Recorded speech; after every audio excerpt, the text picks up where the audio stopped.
Magandang hapon, una po sa ating mga balita.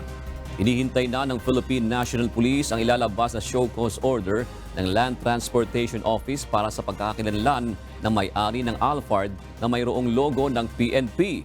Ayon po kay PNP spokesperson Police Colonel Gene Fajardo, ang LTO lamang ang may kapangyarihan na makapagpalutang sa may-ari ng luxury car.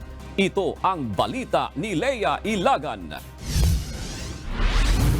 Humingi na po tayo ng tulong sa LTO para po tulungan tayo na matrace kung saan po yung whereabouts nitong registered owner at kung sakaling may record po na nai-transfer na po ito sa isang individual. Hindi na matagpuan ng PNP Highway Patrol Group ang kumpanya na sinasabing may-ari na nag-viral na Alphard sa social media. Ayon kay PNP spokesperson Police Colonel Gene Fajardo, pinuntahan ito ng HPG sa address ng kumpanya sa Pasay, ngunit wala ito doon. Kaya naman, nagpapatulong na ang PNP sa Land Transportation Office upang matunton ang kinaroroonan nito. Ang LTO kasi ang may kapangyarihan na maglabas ng show cause order sa may-ari ng sasakyan. Nakipag-ugnayan na nga po sa LTO para tulungan po tayo matrace at sila po kasi yung may authority na mag-issue po ng show cause order. Otherwise po ay po pwede pong i-cancel ang kanilang permit to travel. I mean yung kanilang lisensya at yung kanilang mga rehistro ay po pwede pong magawa ng aksyon po ng LTO. Pakiusap din ng PNP sa may-ari ng luxury vehicle. Kusa na itong magtungo at makipag-ugnayan sa kanila upang hindi na maging komplikado ang sitwasyon. Kusa na po sana siyang mag-appear sa amin o sa pinakamalapit na police station para po linawin po at harapin po yung possible na kaso sa kanya dahil base nga po dito sa ating investigation na hindi po siya authorized gumamit nitong mga police marking. Babala pa ng PNP, maaari itong maharap sa mga kasong usurpation of authority at illegal use of police logo o paglabag sa Article 179 ng Revised Penal Code. Huhulihin din ng PNP ang mga pribadong sasakyan na illegal na gumagamit ng logo ng PNP. Pwede po kayong maharap sa penalty ng aresto mayor. Yung aresto mayor po is pagkakakulong po ng 1 month and 1 day up to 6 months po. Muling nilinaw ng pambansang pulisya na walang luxury car na sasakyan ang Philippine National Police. Lea Ilagan, UNTV, News and Rescue. Diyos ang aming sandigan, serbisyo publiko ang aming pinahahalagahan.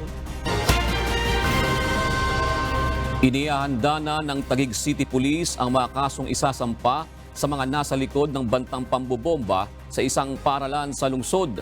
Ayon sa PNP Anti-Cybercrime Group, menor de edad ang isa sa mga sospek na may-ari ng cellphone na ginamit sa pananakot. Ito ang balita ni Janice Inhente. We really hope that this development po ay magbigay po sa inyo ng kapanatagan ng inyong kaisipan at kalooban. Natukoy na ng Philippine National Police Anti-Cybercrime Group ang identity ng suspect sa likod ng Facebook account na nagngangalang Sophia Smith na nagbantang pasasabugin ng ilang paaralan sa Taguig City noong November 7 na nagdulot ng panig sa mga magulang, guro at estudyante. Batay sa resulta ng isinagawang investigasyon ng PNP-ACG, isang 16 anyos na grade 9 student ng Signal Village National High School ang may-ari ng cellphone na ginamit para magpakalat ng pananakot sa social media. Nakita din natin ang numero na ginamit sa pagbukas ng FB account ni Sophia Smith. At dito napatunayan na isa sa mga may-ari ng cellphone ay siya ang may kakayanang magpadala ng mensahe mula sa FB Live ng I Love Taguig. Lumabas rin sa isinagawang forensic examination na may iba pang accounts na inilog-in sa cellphone na ginamit ng suspect. Ayon sa PNP Taguig, posibleng may mga kasabwat pa ang nasabing suspect para gawin ang bomb scare. Natukoy rin ng PNP Taguig na isa sa mga gumamit ng nasabing cellphone ay dating street sweeper ng lungsod na tinanggal sa trabaho. Lumalabas na mayroon galit sa school at sa ilang teachers ang mga nagbabanta kaya ginawa nila ang post na pananakot. Inihahanda na ng Taguig City Police ang mga kasong isasampa sa sospek na nasa likod ng Sophia Smith at mga kasabwat nito. Kasong grave threats, bomb scare threats at act of terrorism ang isasampa sa mga ito na may parusang pagkabilanggo ng hanggang 12 taon. Apela naman ni Mayor Lani Cayetano sa publiko, wag na sanang palalain ang sitwasyon sa pamamagitan ng paggawa ng mga aksyong makakasakit o makapipinsala sa mga sospek, lalo na kay Sophia Smith na isang minor de edad. Janice Enhente, UNTV, News and Rescue. Diyos ang aming sandigan, serbisyo publiko ang aming pinahahalagahan.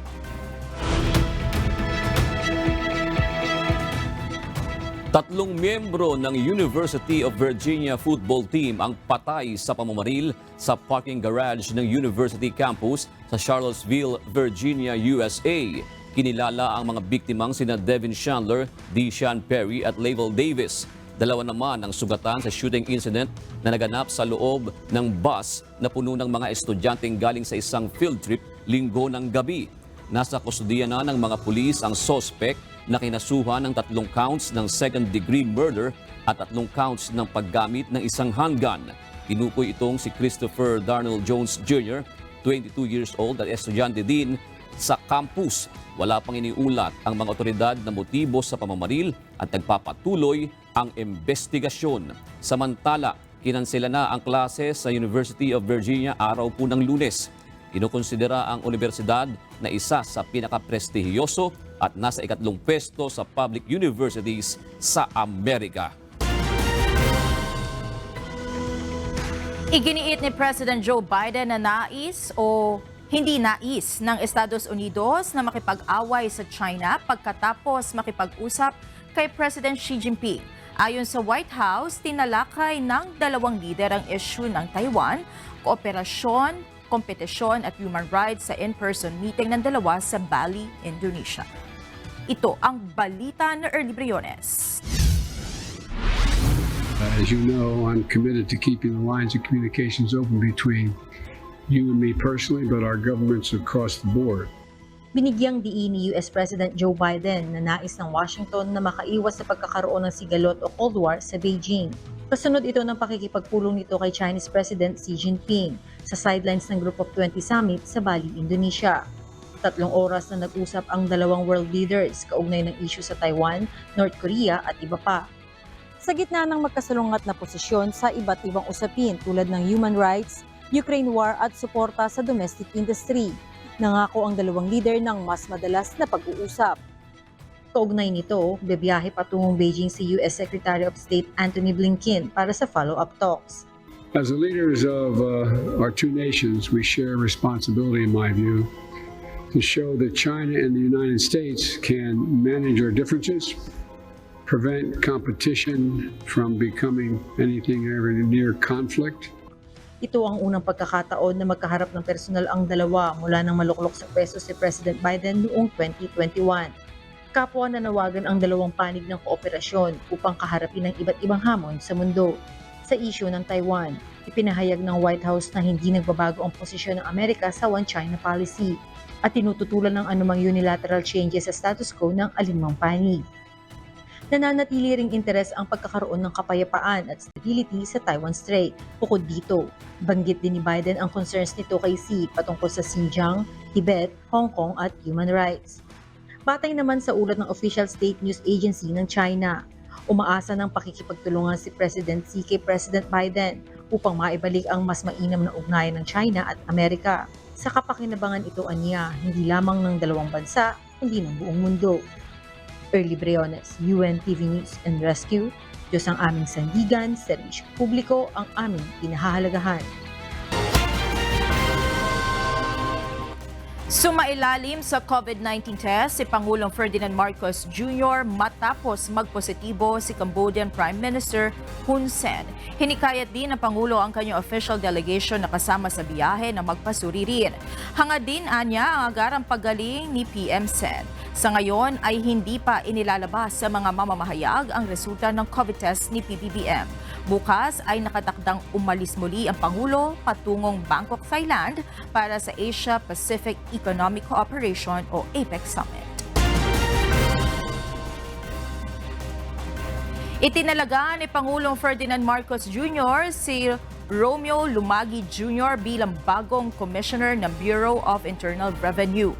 Papalitan ni Lumagi sa pwesto si Lilia Catrice Guillermo. Bago maging BIR Chief, naging Deputy Commissioner na siya sa BIR.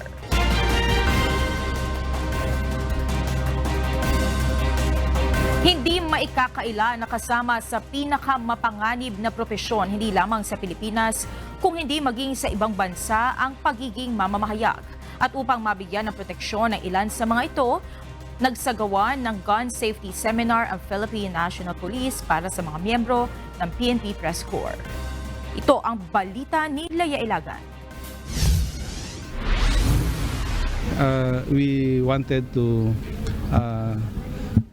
inform our media friends na let's partner in ensuring the safety of everybody, especially ang ating mga media, because pareho lang naman na medyo sensitive ang ating mga trabaho. Nasa 50 miyembro ng Philippine National Police Press Corps ang sumailalim sa Gun Safety Seminar kaninang umaga. Ayon kay PNP Chief Police General Rodolfo Azurin Jr., layo nito na turuan ang mga mamamahayag na nakabase sa Campo Crame ng tamang paghawak ng baril. Para na rin ito sa kanilang proteksyon sakaling malagay sa panganib ang kanilang buhay. Kaya bilang paghahanda po ng lahat po ng mga shooters na media para magkaroon ng refresher training para na sa ganun ay authorized naman humawak ng baril ang ating mga kasamaan sa media. Katwiran ni Chief PNP, hindi sa lahat ng pagkakataon ay may kasamang pulis ang mga mamamahayag, kaya't nararapat lamang naturuan sila sa tama at responsableng paghawak ng baril para sa kanilang kaligtasan. At least, kahit paano, they can also defend themselves in case mayroong mga threats sa kanilang buhay para hindi ho mangyari o maiwasan po natin yung mga nangyayari po sa iba po nating mga kasamang media. Kabilang sa itinuro sa seminar ay ang range rules, gun safety, firearms identification, loading and clearing of handgun, fundamental shooting at live firing. Importante ang tamang kaalaman bago humawak at magpaputok ng baril. Ito'y upang hindi ka madisgrasya o makadisgrasya. Kapag humawak ka na ng baril, dapat itong ituring na loaded kaya't hindi na maaaring itutok kung saan-saan.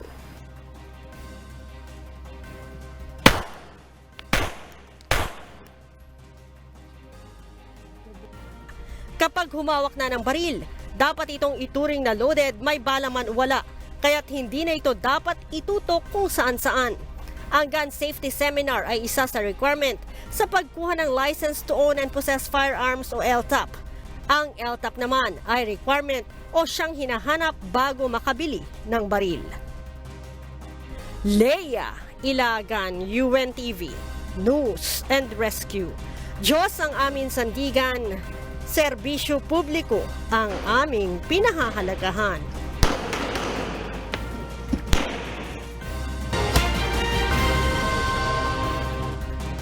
Ipinasa na ng Senado ang proposed budget ng Judiciary para sa taong 2023. Mabilis itong naaprobahan sa plenary matapos wala ng senador ang nais mag-interpolate. Ang naturang budget ay nagkakahalaga ng 53.370 billion pesos. Bahagyang mas mataas ito sa inilaang 52.72 billion pesos sa pondo sa ilalim ng National Expenditures Program.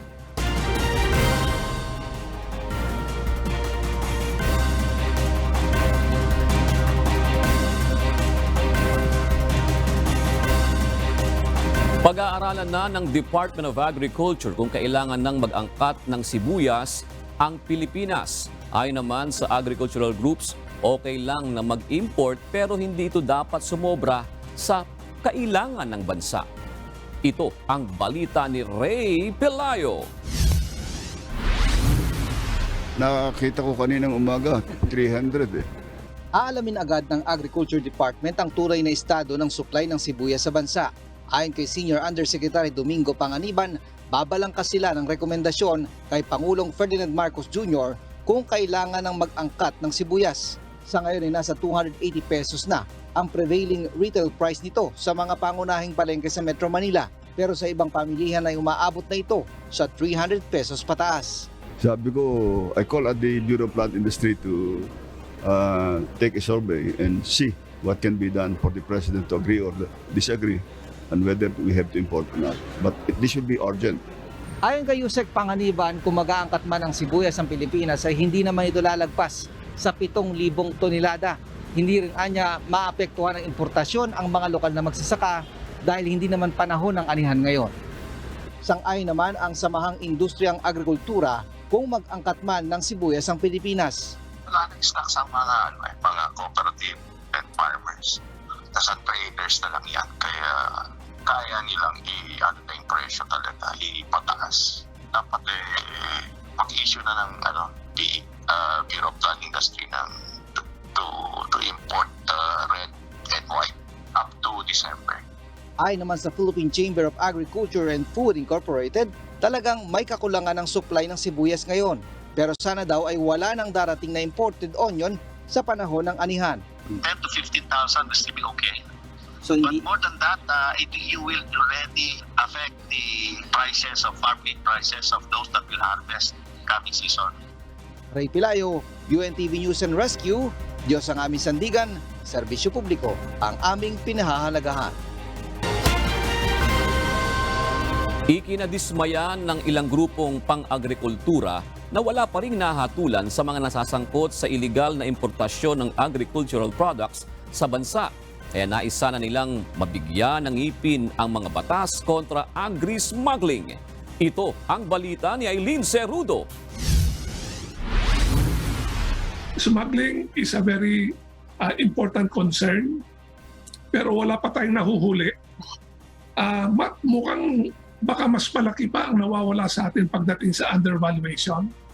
Talabak pa rin ang agricultural smuggling sa bansa ayon sa Federation of Free Farmers. Simula Enero hanggang Setyembre ngayong taon, aabot sa 5 billion pesos umano ang kitang nawawala sa gobyerno dahil sa undervaluation at iligal na importasyon ng mga produktong pang-agrikultura gaya ng bigas. Bukod pa rito, nasa 26 billion pesos ang kitang nawawala naman sa iligal na importasyon ng tobacco products. Maaari pa itong umabot sa 31 billion pesos sa susunod na taon na siya namang makakaapekto sa mga magsasaka at produksyon ng tobacco sa bansa.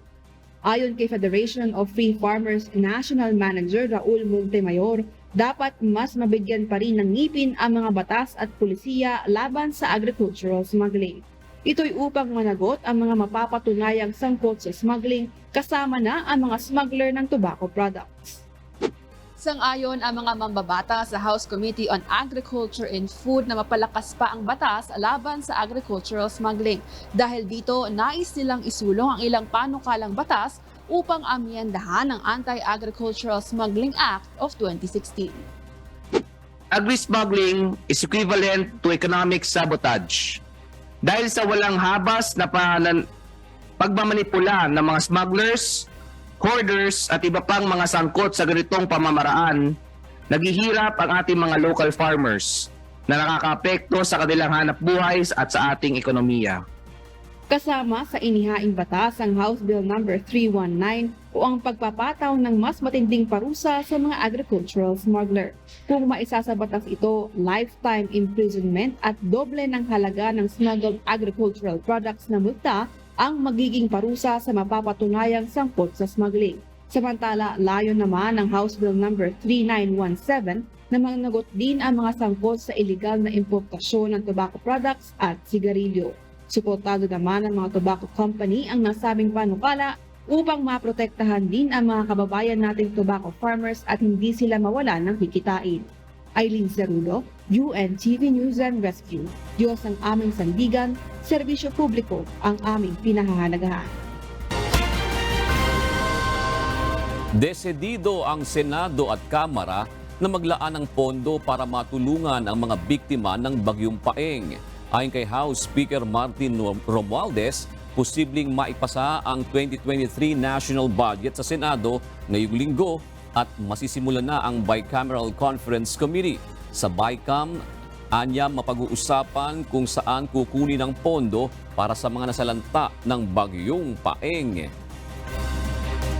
Rest assured that the President and the Senate and the House are in unison in setting aside a fund for the Paeng victims. Nagpasalamat si Vice President Sara Duterte sa Senado sa pagkakapasa ng kanilang 2023 proposed budget. Sinabi ng Vice Presidente na ang hakbang na ito ay nagpapakita ng tiwala ng mga senador sa integridad, pangako at dedikasyon ng OVP sa mabuting pamamahala at serbisyo publiko. Ayon kay VP Sara, ang pag-aproba sa kanilang pondo ay magpapatibay sa determinasyon ng kanyang tanggapan na tiyakin ang mga serbisyo, programa at proyekto na makakarating sa mga komunidad.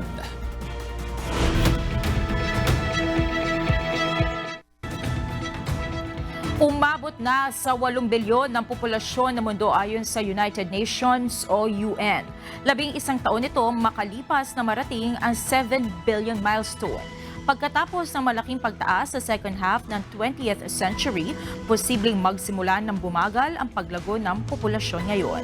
Maaari ring 15 taon na lumipas bago maabot ng mundo ang 9 bilyong populasyon, samantalang hindi inaasahan ng UN na maabot ang 10 bilyon hanggang taong 2080.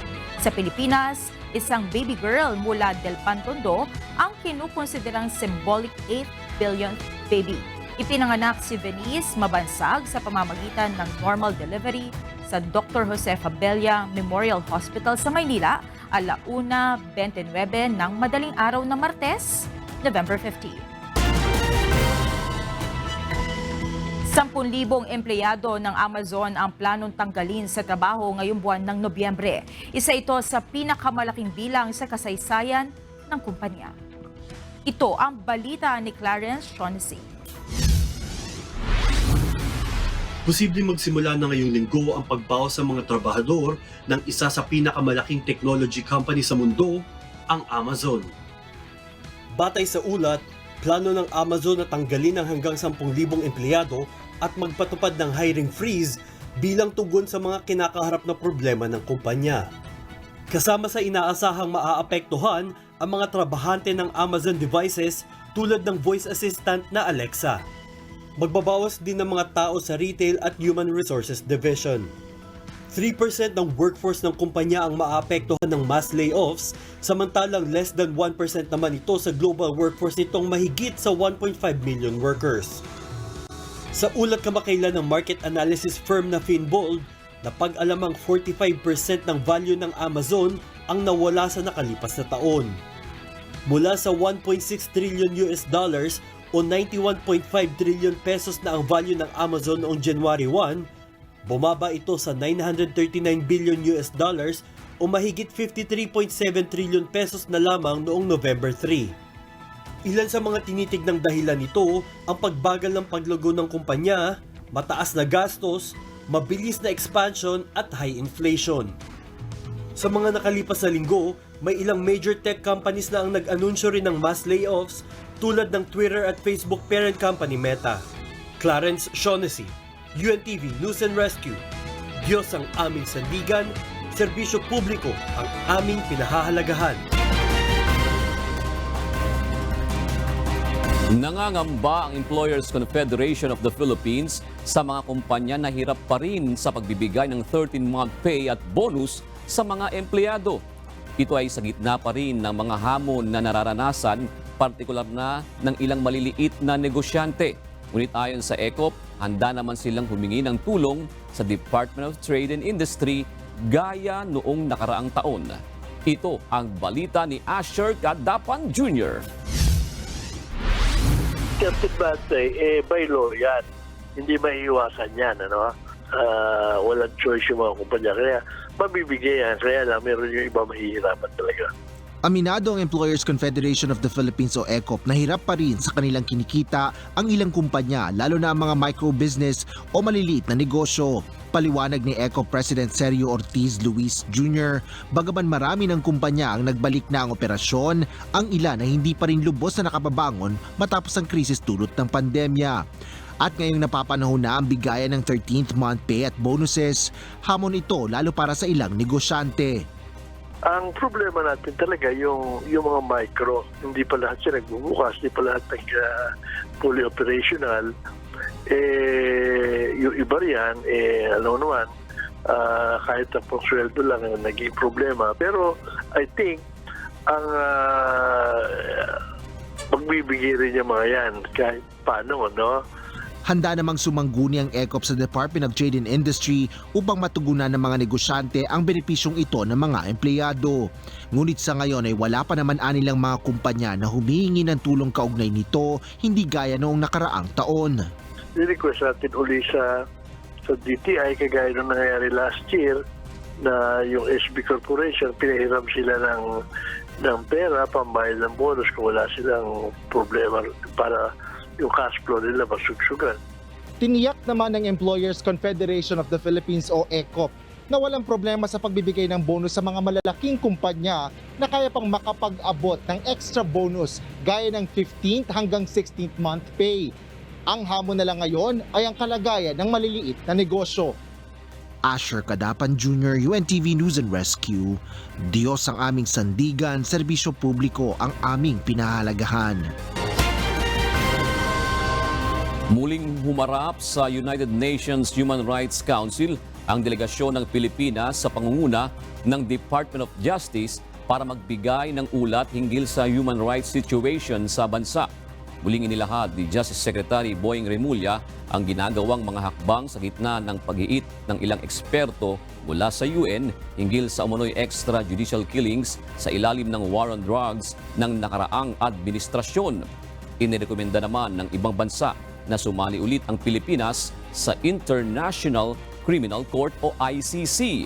Ito ang balita ni Dante Amento.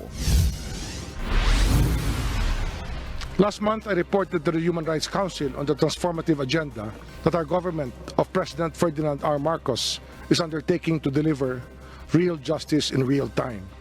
Sa muling pagharap ng delegasyon ng Pilipinas sa United Nations Human Rights Council, ipinahayag ng Department of Justice ang mga agenda o plano kaugnay sa pangangalaga sa karapatang pantao sa bansa. Kabilang na rito ang reforma sa justice system sa pamamagitan ng paghahatid ng tunay na hustisya sa tamang oras sa bawat Pilipino. This is a continuous, concerted, and coordinated effort led by the Department of Justice to ensure that our citizens' human rights are protected, promoted, and maintained, anchored upon the respect for rule of law and due process. Gayon din ang investment para mapangalagaan ang economic, social at cultural rights. 8 billion pesos ang inilaan para sa Department of Agriculture bilang subsidy ng milyon-milyong magsasaka. 7.68 billion pesos sa DSWD para sa 4 na milyong benepisyaryo ng cash transfer at mga naapektuhan ng kalamidad. At mahigit 584 billion pesos naman sa Labor Department para mabigyan ng pansamantalang trabaho ang mga biktima ng lindol at bagyong Karding. Samantala, kabilang naman sa rekomendasyon ng ilang member states sa Pilipinas tungo sa pangangalaga sa human rights ay ang pag-iimbestiga sa nangyaring patayan sa bansa, pagsali muli sa International Criminal Court o ICC, pati na ang pag-decriminalize sa kasong libelo. Investigate all allegations of extrajudicial killings and ensure accountability, including through continued engagement with the UN Joint Programme on Human Rights. Austria regrets the withdrawal of the Philippines from the Rome Statute of the ICC. Hinggil naman sa isyu ng pagkakapatay ng mga drug suspects sa police operations, sinabi ng kalihim na kailangan nito ang batas para baguhin ang estruktura ng hanay ng PNP at makita ang buong proseso ng ginagawa sa loob ng pambansang pulisya. The most important probably is our legislative agenda of restructuring our police, our national police force organizational structure so that the internal affairs cluster will be given an independence not given right now in our law. This will answer many questions about the EJ case or even the impunity that is being spoken about. Sa huli, tiniyak ng DOJ sa United Nations na handa ang Pilipinas na makipagtulungan sa kabila ng hamon ng pagtataguyod ng karapatang pantao. Many states may be challenged by a human rights environment continually being used as a political tool by its critics. But we take this as the price we pay for a democratic system of government that continuously enables and empowers its civic space. Dante Amento, UNTV, News and Rescue. Diyos ang aming sandigan, serbisyo publiko ang aming pinahahalagahan. Napadalhan na ng sapina si Suspended Bureau of Corrections o Bucor Chief Gerald Bantag para sa gagawing preliminary investigation sa mga reklamong kinakaharap nito kaugnay ng pagpaslang sa broadcaster na si Percy Lapid. Mula sa lungsod ng Maynila, nagbabalik si Dante Amento live. Dante, ano ang tugon o reaksyon dito ng kampo ni Gerald Bantag? Magandang gabi, Jun. Sa ating panayam sa abogado ni Bantag na si Attorney Rocky Thomas Balisong ngayong hapon, sinabi nito na sasagutin nila yung reklamo kapag formal na nilang natanggap ang kopya ng subpoena na ipinadala sa kanyang kliyente. Ang basihan kasi anya nila noong pagsagot o noong kanilang counter affidavit ay yung detalye ng mga kasong murder na isinampa laban sa suspendidong Bucor Chief. Inihayag ng isa sa 3 miyembro ng panel of prosecutors na may hawak sa mga reklamong isinampa kay Bantag na si Senior Assistant State Prosecutor Charlie Guhit na isilbi na kanina ang subpoena sa last known address o tirahan ni Bantag sa Caloocan City. Pero batay sa impormasyon na ibinigay ng barangay chairman, hindi na nakatira doon si Bantag mula nang maitalaga itong hepe ng Bureau of Corrections o Bucor. Kaya walang tumanggap ng subpoena sa huling address nito. Pero paglilinaw ni Guhit kung sila ang tatanungin, deemed served o itinuturing na naisilbi na ang subpoena. Nakasaad sa subpoena na kailangan humarap si Bantag sa pagdinig na gagawin ng panel of prosecutors sa DOJ sa darating na November 23, 2022 ng alas 9 ng umaga at December 5, 2022 ng alauna ng hapon. Sa ating ngang interview, June, sa abogado ni Bantag, sinabi nito na hindi nagtatago ang suspendidong Bucor official at haharapin nila ang mga reklamo laban sa kanya. Makikipag-ugnayan din sila sa DOJ at sa barangay sa Caloocan para sa inisyong subpoena. Immediately, siguro sa barangay chairman kung totoong iniwan nila doon at yun ang procedure na lang. Hindi naman namin iniiwasan yan. In fact, we were very eager talaga to receive the subpoena so that we can answer it. Dagdag pa ni Attorney Balisong o paglilinaw nito na hindi naman wanted pa si Bantag. So I am constantly getting in touch with him. Kasi there is no reason for him to hide talaga. There is no reason. A preliminary investigation pa yan. Dapat kasi ang pinuportray nila is wanted na si General. No.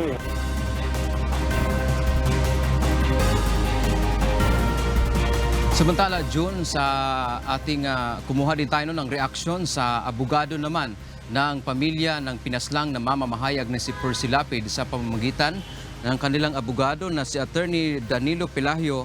Ang sinabi nito o ang reaksyon nila ay bahagi naman ng proseso para sa isasagawang preliminary investigation.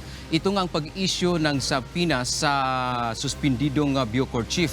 Ang kanilang ang pag-asa dyan na kapag nakakita ng probable cause o matibay na basihan ang prosekusyon o ang piskalya na may hawak dito sa kaso ay formal na maiakyat ang kaso sa ating korte at tiyak na mag-i-issue anya ng warrant of arrest ang korte laban kay Bantag.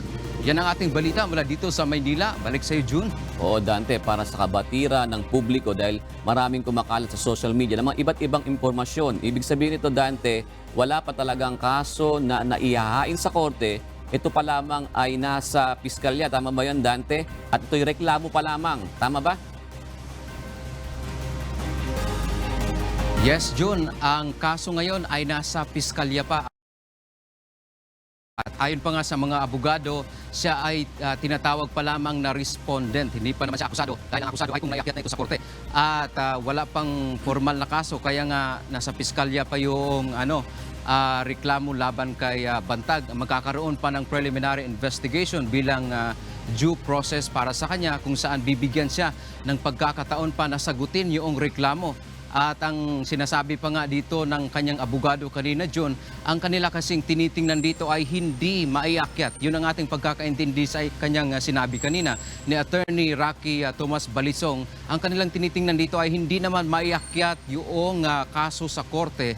Parang ang sinasabi niya ay madidismiss dito pa lamang sa level ng piskalya. Kaya nga ang sinasabi niya, hindi nagtatago si General Bantag dahil hindi naman siya wanted, wala pa siyang kaso. As a matter of fact, wala pa ngang warrant of arrest laban sa kanya. June. Pwedeng sabihin muna ngayon na sumuko ka na, General Bantag, ganun ba yun? Yes, John, actually, yun nga rin ang siguro yung ating mga kababayan ang maaaring pinanggalingan nila yung sinabi ni DOJ Secretary Boying Rimulya na sumuko ka na. Pero ang atin namang pagkakaintindi doon sa kanyang sinabi, noong mga interview natin sa mga nakaraang araw, ng mga kasunod na interview, ang sinasabi naman niya doon ay dahil nga isa siyang opisyal ng ating pamahalaan, kumbaga harapin niya. Kumbaga yun ang kanyang pinupunto doon. Harapin niya yung kaso dahil siya ay may reklamo laban sa kanya. Kaya nga ang sinabi ng DOJ, mayroong proper forum. Mayroong forum kung saan pwedeng harapin ni Bantag. At yan nga yung sinasabi ng DOJ pagkatapos mag-issue ng subpoena, ang forum na pwedeng bagang pasukin ni Bantag ay ito nga yung pag-i-issue niya ng, sasagutin niya yung subpoena sa pamamagitan naman ng kanyang counter affidavit o kaya ng kanyang sinumpaang salaysay. June. Okay, maraming salamat, Dante Amento. Muli naman binigyan diin ng isang infectious disease expert ang kahalagahan ng pagpaplano at paglalaan ng pondo ng gobyerno ngayong patungo na ang bansa sa endemic stage ng COVID-19. Ito ang balita ni Laling Moreno. Very important. We have these projections, we have these structures and plans in place para mapondohan ito at para ready po tayo kahit wala na yung state of emergency. Nalalapit na ang endemic stage ng COVID-19 at dahil hindi na tuluyang mawawala ito kagaya ng pangkaraniwang ubo at sipon, hindi maiiwasan na tumataas o bumababa pa rin ang naitatalang kaso ng COVID-19 sa ilang mga probinsya sa Pilipinas. Ayon kay Dr. Edsel Salvania na isang infectious diseases expert, hindi matitiyak kung ano ang ibig sabihin ng mga recorded cases na ito dahil ang iba ngayon ay gumagamit na lang ng antigen test o hindi na nagpapatest. Karamihan din sa mga nagpupositibo ay mild cases lamang. Ang mahalagaan niya ay malaman natin ang magiging impact nito sa kakayahan ng ating healthcare system. Ngayong nasa transition period na ang bansa sa endemic stage, mahalaga na dapat maihanda ng gobyerno ang plano at pondong kailanganin dito. Kasi hindi naman tayo pwedeng kumuha ng pera out of nowhere. Kailangan talagang may plano para meron ng nakalaan na budget dahil napakabagal po talaga kung maghahanap ka ng pera tapos nandiyan na yung emergency. Isa pa rin sa mahalagang magkaroon lagi ay ang projections ng mga kaso. Dapat meron tayong plano, mapipredict natin every year kung ilan yung kakailanganin nating bakunahan, ilan yung kinakailangan natin ng hospital beds kung sakali man magkaroon ng mga spikes in cases, at yung mga plans natin for the future, lalo na ito, kailangan ba ng booster every year? Kailangan ba mag-update ng vaccines after the bivalent? Magkakaroon ba ng trivalent? Magkakaroon ba ng multivalent? Kahit wala na ang state of emergency, dapat pa rin anyang panatilihing magsuot ng face mask ang publiko, lalo na ang mga may sakit at matatanda. Dahil ito ay dagdag na proteksyon para maiwasan hindi lamang ang COVID kundi ang ibang mga sakit kagaya ng influenza at iba pa mga respiratory diseases. Lelaine Moreno, UNTV News and Rescue. Diyos ang aming sandigan, serbisyo publiko ang aming pinahahalagahan. Nagbabala ang Department of Health na posible pa rin ang tinatawag na super spreader events ngayong holiday season.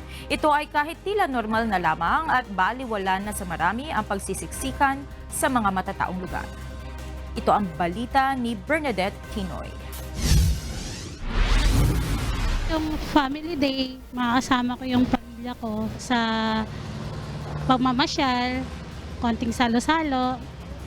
Yun po, tsaka siyempre sa simbahan, kasama din po sila. Masaya si Abigail na muling makapamasyal siya kasama ang kanyang pamilya ngayong darating na holiday season matapos ang 2 taong paghihigpit dahil sa banta ng COVID-19. Pero hindi pa rin siya magpapakampante dahil may babala ang Department of Health na posible pa rin ang super spreader events o hawaan ng virus sa malakihang mga pagtitipon.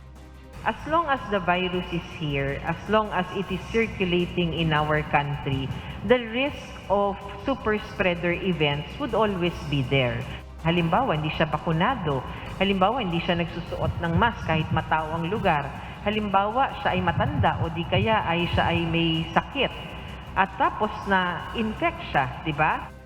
Ilan sa paalala ng DOH para iwas hawaan ngayong holiday season ang palagi ang pagsunod sa minimum health protocols at pagbabakuna. Hanggat maaari ay umiwas sa lugar na siksikan ng mga tao at walang maayos na ventilasyon. Para sa nakararami, mahalaga pa rin ang pagsusuot ng face mask kahit na optional na lamang ito sa ngayon. Gaya na lang ni Tatay Rosalino na hinihimok ang pagsuot ng face mask lalo na sa indoor activities. Ito, hindi ito pwede tanggalin ito. Christmas ba ito? Kailangan pa rin ito kasi kailangan ito lalo na sa mga indoor, like sa mga LRT, ganyan. Kasi para naman ito sa ano din natin para naman ito sa kalusugan din natin Payo rin ng DOH sa publiko na maging matalino kung kailan dapat alisin ang face mask. Bernadette Tinoy, UNTV News and Rescue. Diyos ang aming sandigan, serbisyo publiko ang aming pinahahalagahan. Sa halip na sa December 15, mas inagahan pa ng Department of Transportation ang pagpapatupad ng 24/7 libreng sakay sa EDSA busway. Ayon sa isang commuter advocacy group, malaking pakinabang ito lalo na sa mga empleyado na pumapasok ng night shift maging sa madaling araw ang schedule sa trabaho. Pero mas magiging kapaki-pakinabang paumano nito kung magdadagdag pa ng pondo ang DOTR para maituloy ang libreng sakay hanggang sa susunod na taon. Ito ang balita ni JP Nunez. Hindi naman araw-araw ay napupuno talaga natin yung required number. So we were able to incur a little elbow room in terms of the funding. And we committed to the Secretary that the 24/7 operation actually can start even as early as December 1.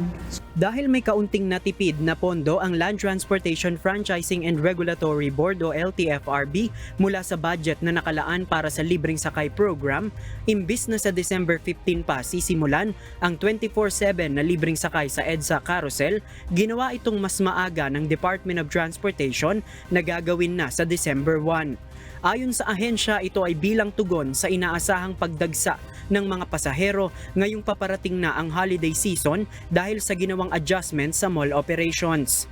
Mayroong 100 mga bus unit ang itatalaga na babiyahe para sa graveyard shift na bibigyan ng tigta-3 ikot sa ruta ng EDSA busway. Kaugnay nito, naglabas na rin ng board resolution ang LTFRB para bigyan ng special permit ang mga bus na bibiyahe sa gabi. Sa pagtaya ng ahensya, sasapat na ito upang may masakyan sa hating gabi hanggang madaling araw ang mga pasahero. In terms of the volume projection, we believe that this is optimal. Meaning to say, it will cater yung mga graveyard shift also, especially those that are working in the mall. That was extended also. No? So, para naman sa commuter welfare advocate na The Passenger Forum, malaking pakinabang ito sa mga manggagawang nagtatrabaho sa gabi gaya na lamang ng mga empleyado ng business process outsourcing o mga call center agent, security guard at iba pang empleyado na nasa graveyard shift. Definitely, malaki ang matutulong nito, no? Na mga 24/7 na transport para sa mga mananakay natin, lalo na yung mga manggagawa. Muling ipinunto ng grupo na dapat pang paglaanan ng pondo ng gobyerno ang libreng sakay upang mapakinabangan pa ng mga mananakay habang nasa ilalim pa rin ang bansa ng krisis dahil sa pandemya. Suwestyon ng grupo na buwisan ng pamahalaan ang mga motorcycle taxi upang magamit na pondo para sa pagpapatuloy ng libreng sakay program. Sana ang mas pag-isipan hindi yung one time big time. Ang sana ang pag-isipan paano isusustain yung mga ganitong klaseng programa. Ayon sa LTFRB, nasa Kongreso na kung maglalaan pa ng pondo para sa service contracting program para may pagpatuloy ang libreng sakay sa EDSA Carousel. Sa ngayon, wala nang nakalaang budget para sa libreng sakay sa susunod na taon, kaya inaasahan na aabot na lamang ito hanggang sa December 31. JP Nunez, UNTV, News and Rescue. Diyos ang aming sandigan, serbisyo publiko ang aming kinahahalagahan.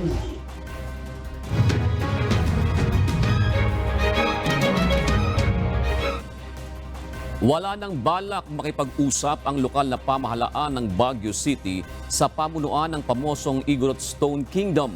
Kasunod ito ng kasong kriminal na isinampa ng lokal na pamahalaan laban sa may-ari ng kanilang pasyalan dahil sa sari-saring mga paglabag. Ito ang balita ni Marvin Calas. There's no point na makipag-usap sila. Doon na lang kami magkita sa korte. Ubus na ang pasensya ni Baguio City Mayor Benjamin Magalong sa may-ari ng dinarayong pasyalan na Igorot Stone Kingdom. Ito ay dahil sa patuloy na ginagawang pagpapatayo ng mga istruktura sa lugar sa kabila ng ilang serye ng pakikipagdialogo at issuance ng cease and desist order mula sa City Buildings and Architecture Office o CBAO. Ayon kay Mayor Magalong, malaki ang pakinabang ng lokal na pamahalaan sa turismo pero hindi ito nangangahulugan na dapat makompromiso ang kaligtasan ng mga bumibisita sa pasyalan. Inunawa at nagbigay rin ng konsiderasyon ang Baguio LGU para sa processing ng mga kinakailangang requirements ng management ng Stone Kingdom, ngunit binaliwala umano ito ng pamunuan ng naturang pasyalan. We were very considerate. We were there willing to help them. Basta i-process lang nila yung kanilang mga papeles. Pero nangyari, wala eh. Wala yung word of honor. They violated everything. Yung kanilang commitment, they violated. Biglang nagtayuan ng mga structures. Walang building permit. Wala silang pakailam. Gross violation. Talagang gross violation. And they're not after safety. They're after profit. 4 na kasong kriminal ang inihain na ng CBAO sa pangunguna ni Architect Johnny Degay laban sa may-ari ng Igorot Stone Kingdom na sina Pio at Haji Velasco. Una nang sinabi ng CBAO na nabigyan na ng notice of violation ang pamunuan ng pasyalan noong May 31, 2022 dahil sa kawalan nito ng business permit. June 17 naman ang naglabas ng cease and desist order dahil sa kanilang violation sa National Building Code of the Philippines. Nitong nakaraang Martes, ipinasara ni Mayor Magalong ang pamosong pasyalan. Patuloy na sinusubukan ng news team na makuha ang panig ng may-ari ng Igorot Stone Kingdom kaugnay ng mga kaso ngunit wala pa ring inilalabas na pahayag ang kanilang pamunuan ukol dito. Tiniyak naman ng Baguio LGU na bukod sa Igorot Stone Kingdom, patuloy din ang ginagawang inspeksyon ng Permits and Licensing Division sa lahat ng mga business establishments sa lungsod.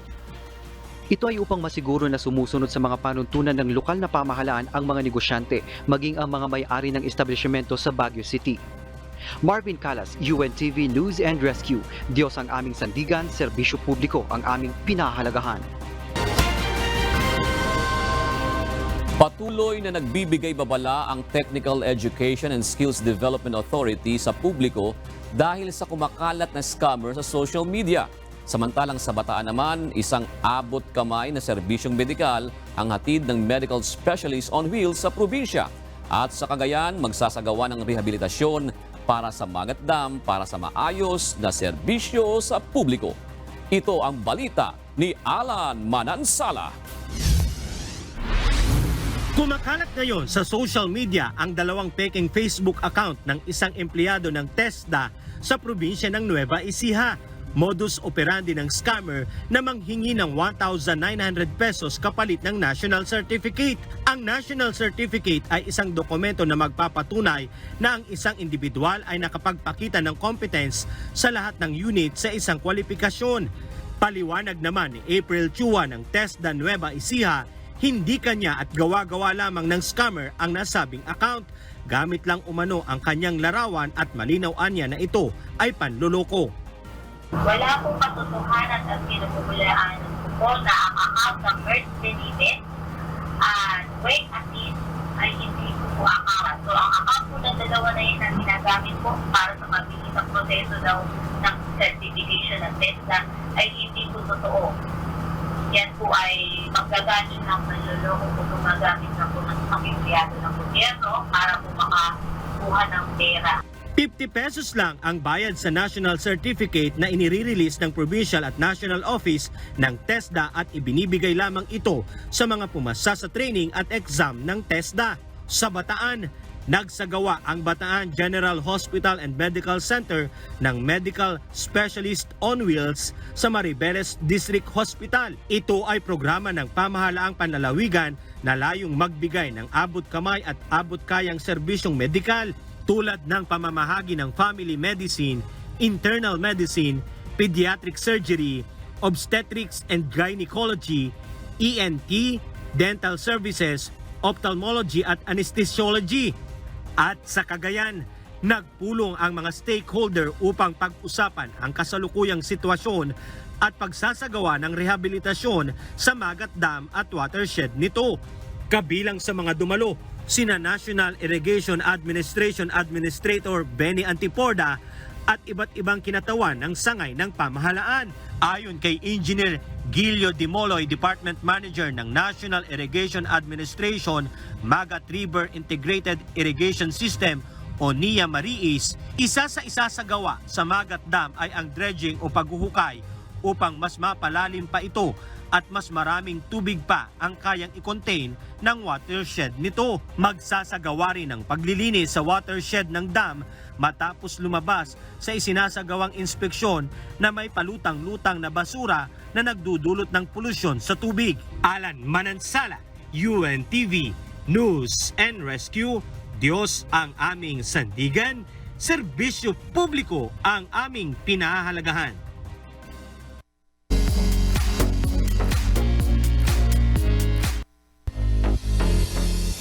Local artists at band performers sa lalawigan ng Sorsogon na ibahagi ang kanilang talento sa muling pabiyahe ng iconic Wish Bus sa Bicol Region.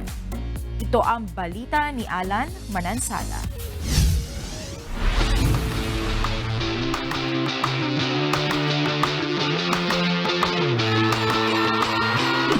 Sobrang sarap sa feeling. Dream come true, guys.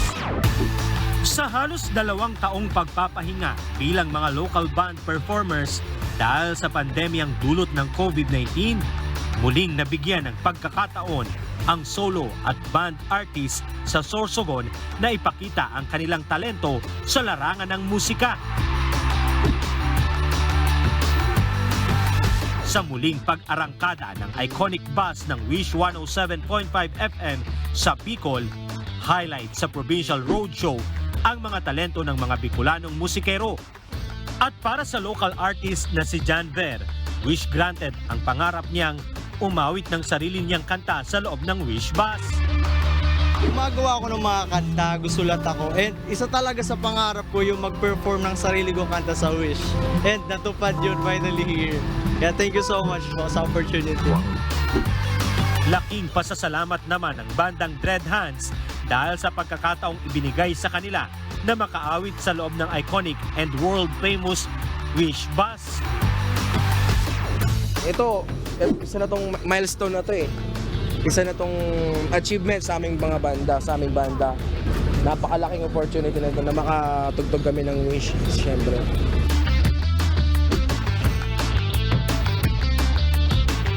Talagang one of a kind of experience ang makapag-perform at mabigyan ng pagkakataong maipakilala ang original Filipino music bilang bahagi ng advokasya ni Mr. Public Service and Wish 107.5 innovator Kuya Daniel Razon. Sa susunod na linggo, asahan na ang provincial tour ng Wish Bus, hatid ng the very first FM station on wheels in the country, ang Wish 107.5 FM. Alan Manansala, UNTV News and Rescue. Diyos ang aming sandigan, serbisyo publiko ang aming pinahahalagahan.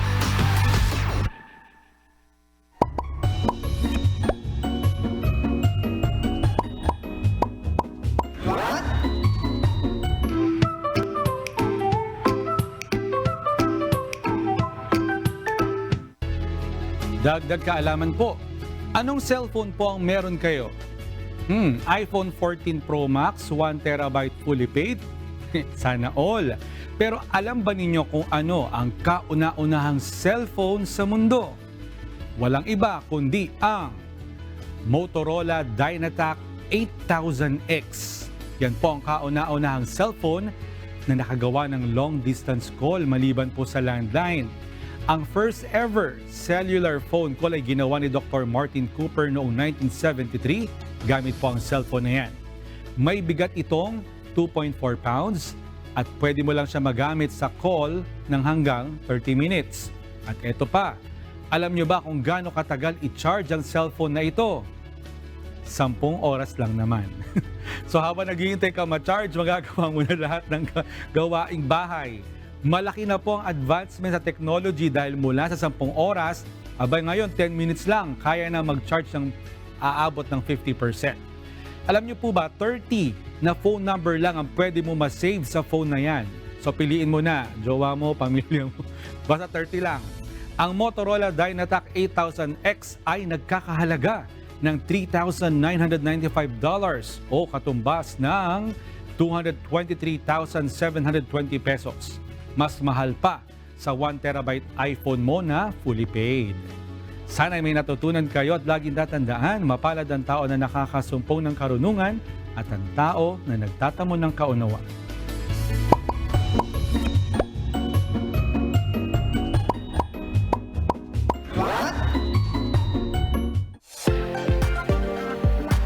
Ibang balita ito. Libo-libong alimango sa isang kagubatan sa Australia ang nagsisilikas patungo sa isang direksyon. Bakit kaya sila papunta doon at ano ang dahilan? Ibang balita ito!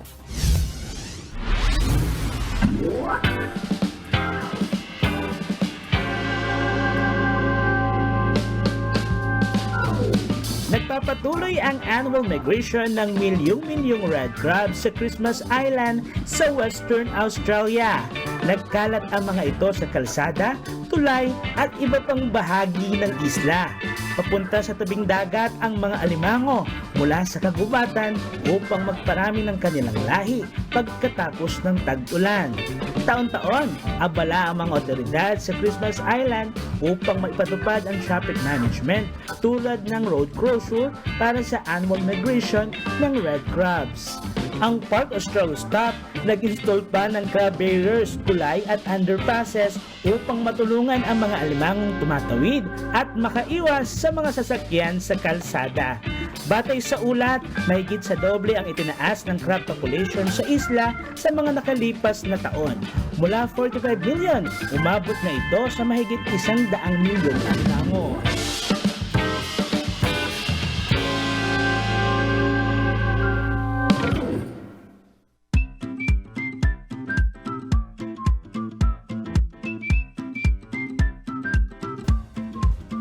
Sa atin yung alimango na yun, mabuburo na yun. Oh, masarap rin naman yung buro kasi. Ubus yun. Oo, pero nakakatuwa no, ang dami. Ma-migrate pala kaya ganon. Oo, may certain time of the year kasi na may migration sila.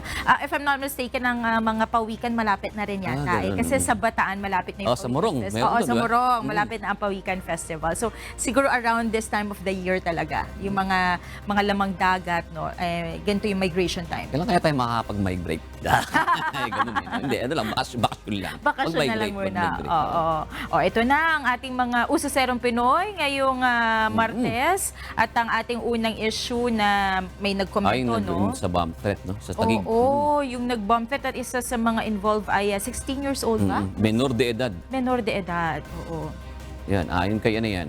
Kay Algo, sabi ni Algo, GMRC, good moral and right conduct. Ipangaral yan sa schools, colleges, at universities.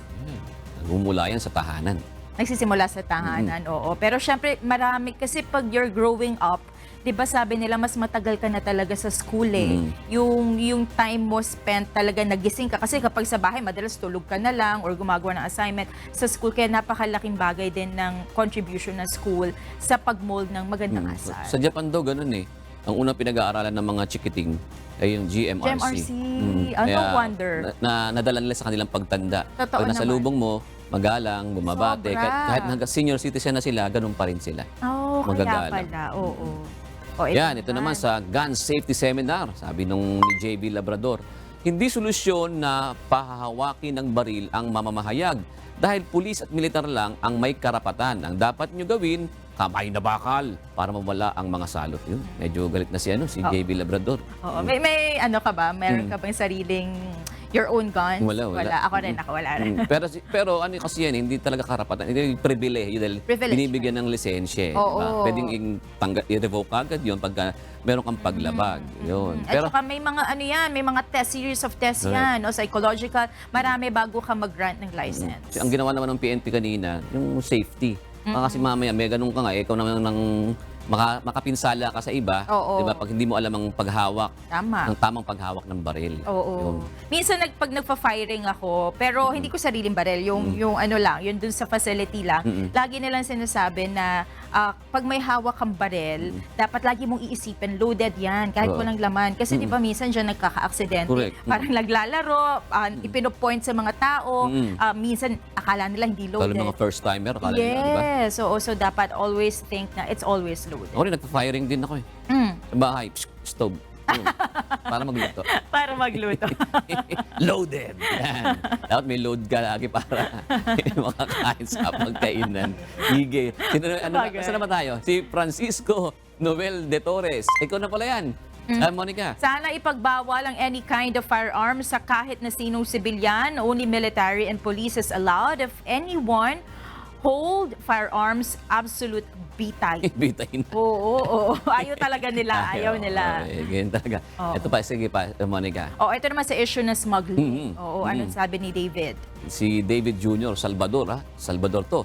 Kahit palakasin yung batas na yan kung walang napaparusahan at nalamak pa rin ng smuggling. Yan. Oo.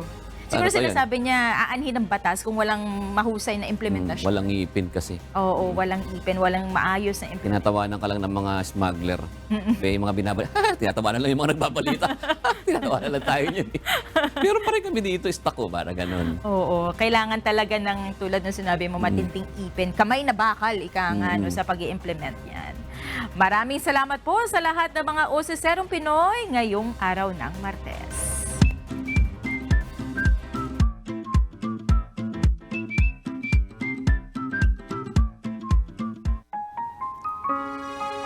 Narito naman ang salita ng Diyos na ating sandigan mula sa aklat ng Jeremias 17:10 na nagsasabi, Akong Panginoon ay sumisiyasat ng pag-iisip, aking tinatarok ang mga puso upang magbigay sa bawat tao ng ayon sa kanikanyang lakad, ayon sa bunga ng kanikanyang mga gawain.